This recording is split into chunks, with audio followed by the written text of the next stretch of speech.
In this short video, we're going to be painting this mountain scene, first working on plein air, and then finishing the painting off in the studio. Roll that intro.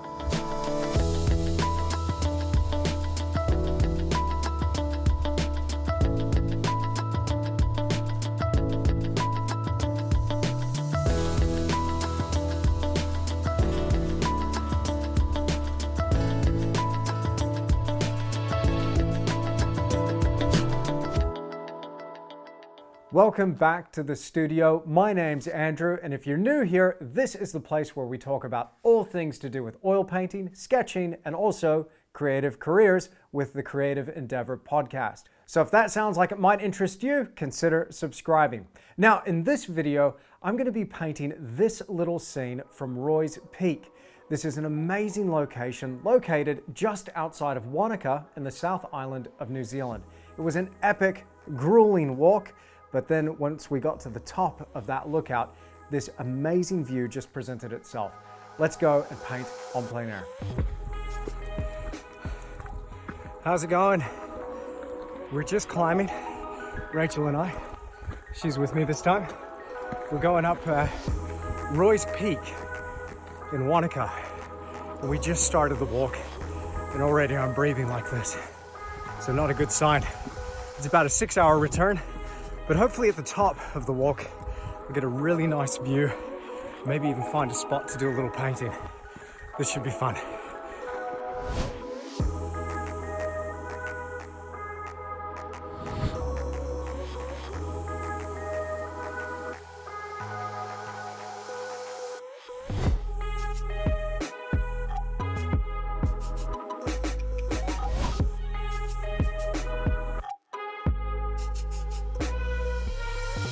Now normally it takes me a little while on these walks because I've got my camera here and I'm shooting reference as I go, and everywhere I look there's ideas for paintings, or at least a prop or something I can put into a painting. So when I'm walking through the landscape, I'm looking for the way light shines off a rock, or the way a particular branch looks when it's caught in the sunlight, and the texture of it. Never know when you could find that in your reference file and then drop that into a painting. Maybe that sunlit branch would form a beautiful vector and would work great with the composition. You never know, so have your camera handy at all times. Always makes the walks take a little bit longer though, doesn't it? Still so far to go. Oh.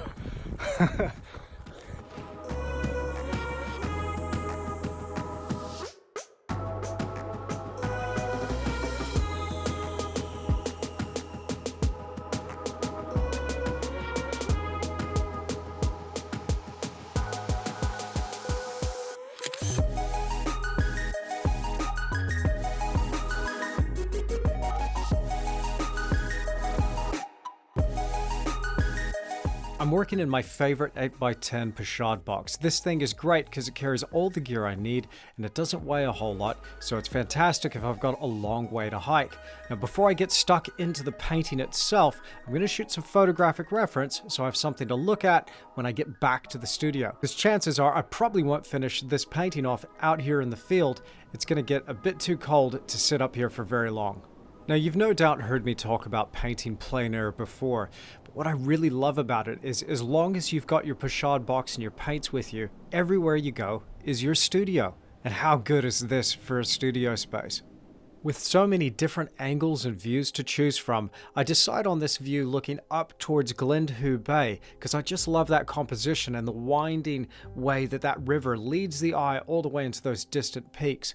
I begin by drawing in my composition first in a mixture of ultramarine blue, quinacridone magenta, and burnt umber, and then I begin to block in the painting from whatever's furthest away first.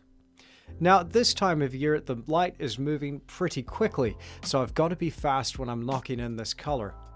I've heard of so many different approaches when it comes to painting plein air, but still my favorite is to just begin with those furthest away distant portions of that composition and start to bring those tiers of depth forward, keeping those colors nice and simple.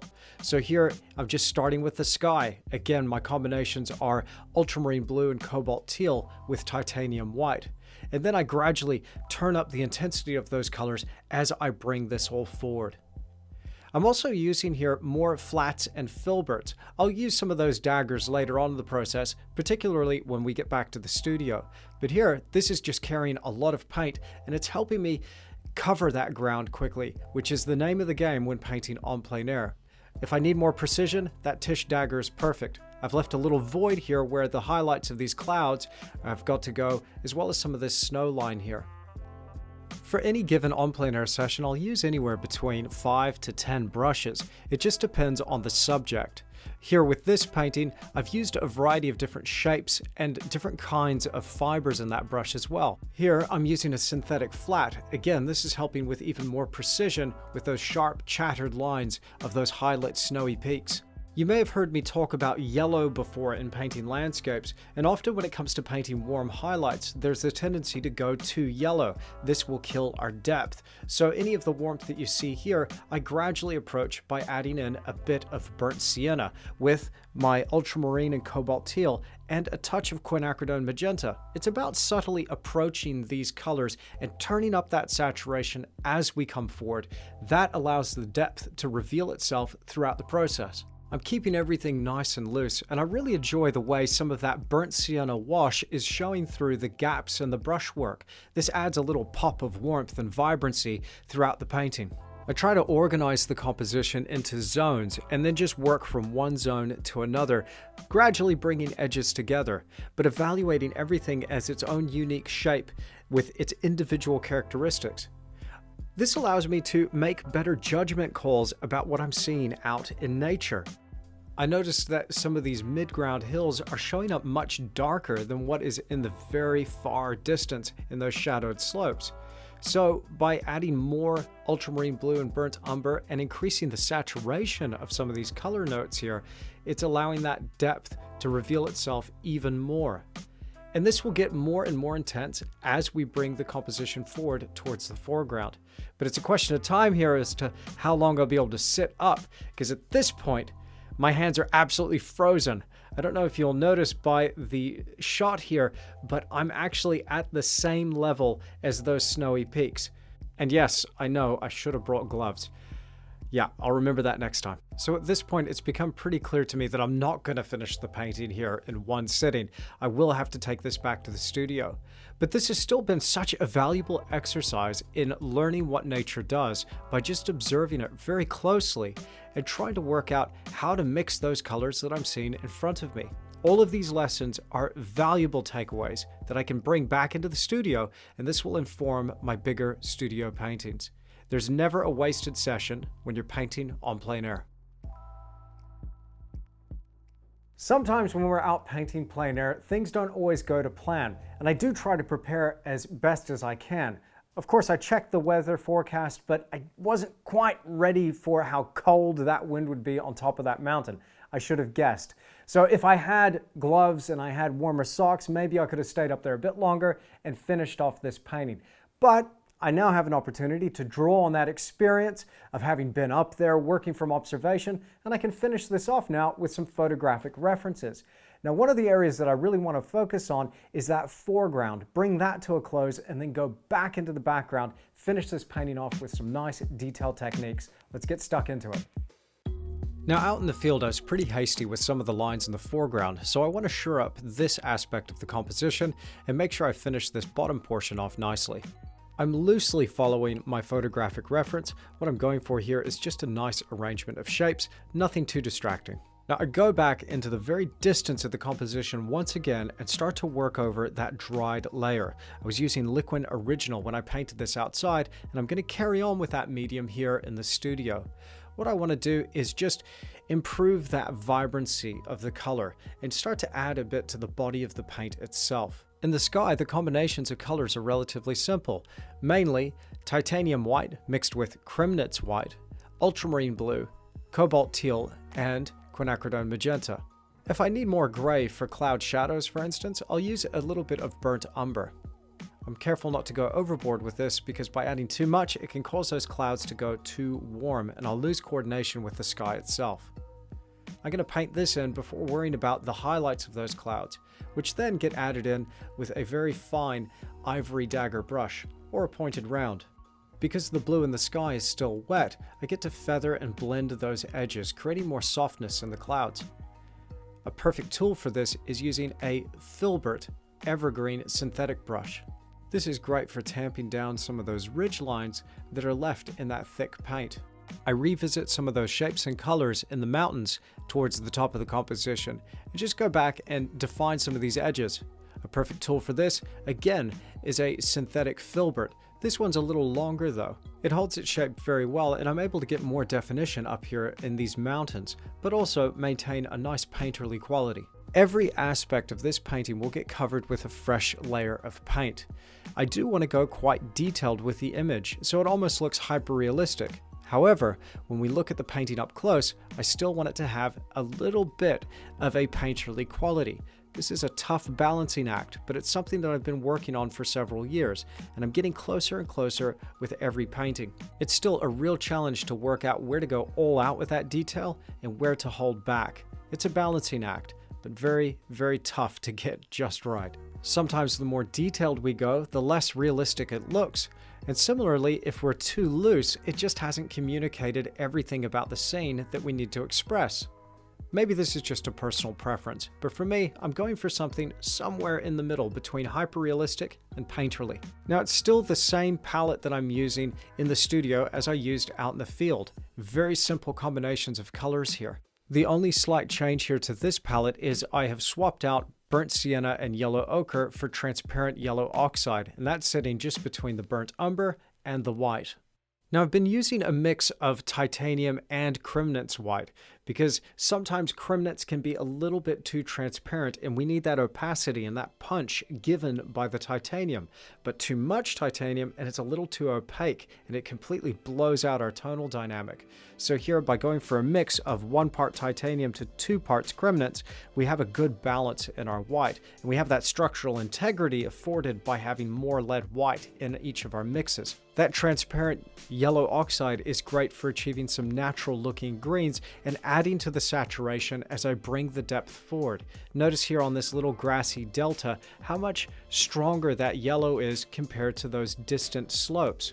This is what creates that illusion of depth. Similarly, some of these darker tones that I'm adding in here now, particularly sharper, shorter, dark lines with real defined edges, draws the eye closer towards the foreground. Any marks like this in the very far distance would perhaps be too distracting and cause too much attention to go back into the background, bringing those areas further forward and thus killing our depth dynamic. I remember on the day when I was painting this plein air, that light was just glinting off the surface of the water, causing some really beautiful patterns in the surface, but also contrasting really nicely with some of those foreground elements. So I began to introduce more white here and build up that highlight.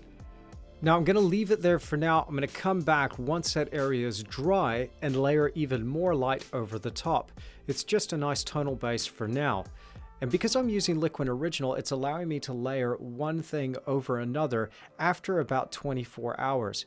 A little painting like this should take me anywhere from about 5 to 10 hours in the studio to finish off.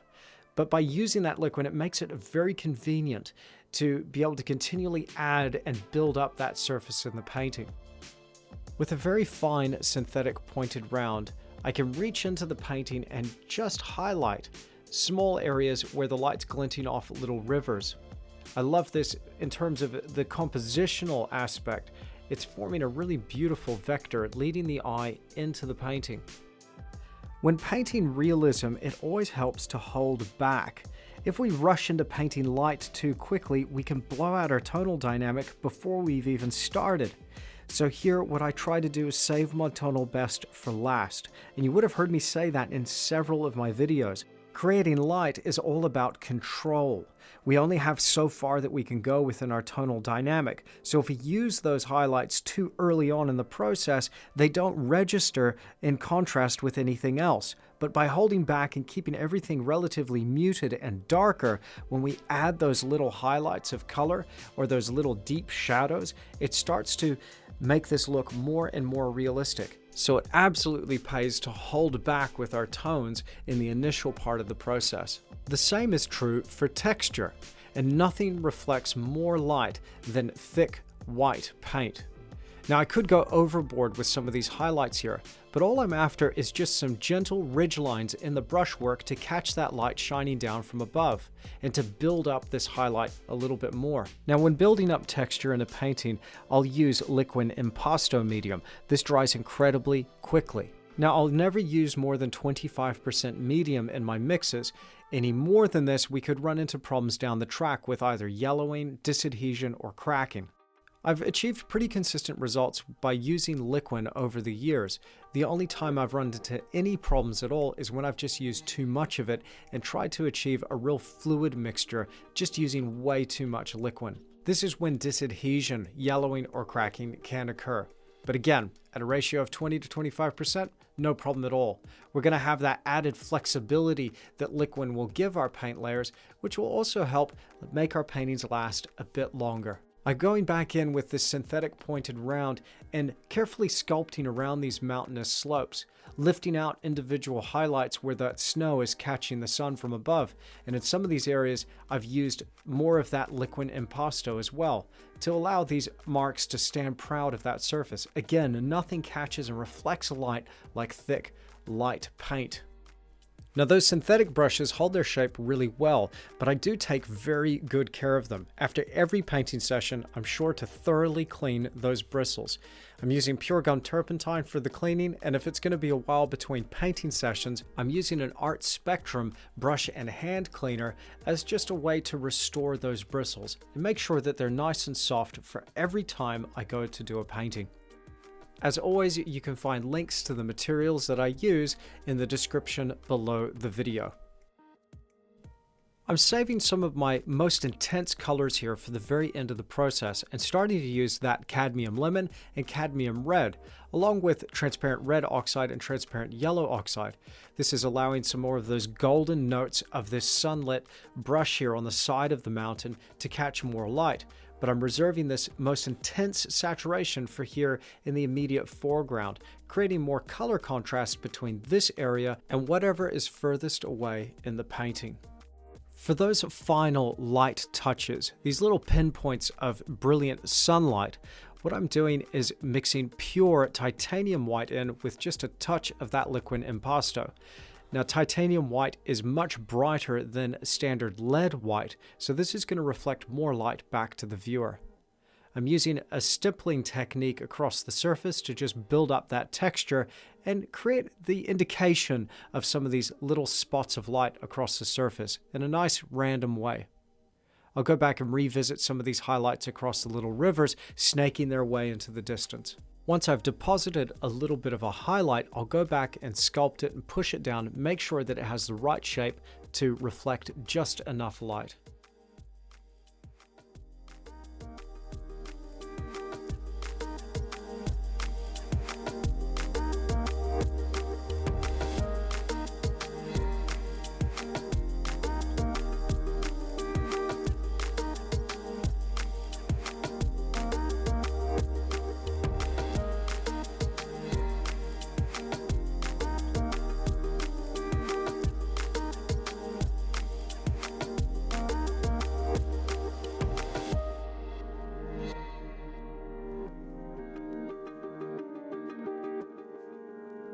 Well, I hope you've enjoyed this little video as much as I've enjoyed painting the picture and presenting it to you. And here's the painting, all finished in its little 8x10 frame, and I think it came out okay.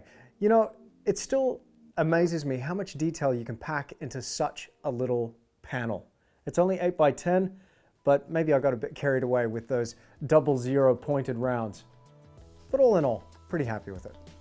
Now, if you ever want to stay up to date with me with what I'm working on in the studio, make sure you're following me on social media. I post my projects as I finish them off, So if you're following me on Instagram, you'll be the first to see some of this finished work. Now, if you'd like to take your painting techniques even further, then make sure you check out my full tutorials available right now on my website at andrewtischler.com. Recently, I released the Epic Landscape series, which was Epic Kimberley and Epic Milford, a combined 9.5 hours of essential painting techniques. And now I'm pleased to announce they're available on DVD. So if you go over to my website, you can find these right now available for purchase, and we ship worldwide. So find that link in the description down below. Well, I really hope you've enjoyed this video, and if you did, then please click that like button for me and make sure you're subscribed to this channel. As always, click the notification bell so you're notified when I upload another video. You'll find links to my social media in the description down below, but most important, make sure you're subscribed through my website at andrewtischler.com. Thank you so much for stopping by. It has been an absolute pleasure having your company here, and I'll see you again very, very soon.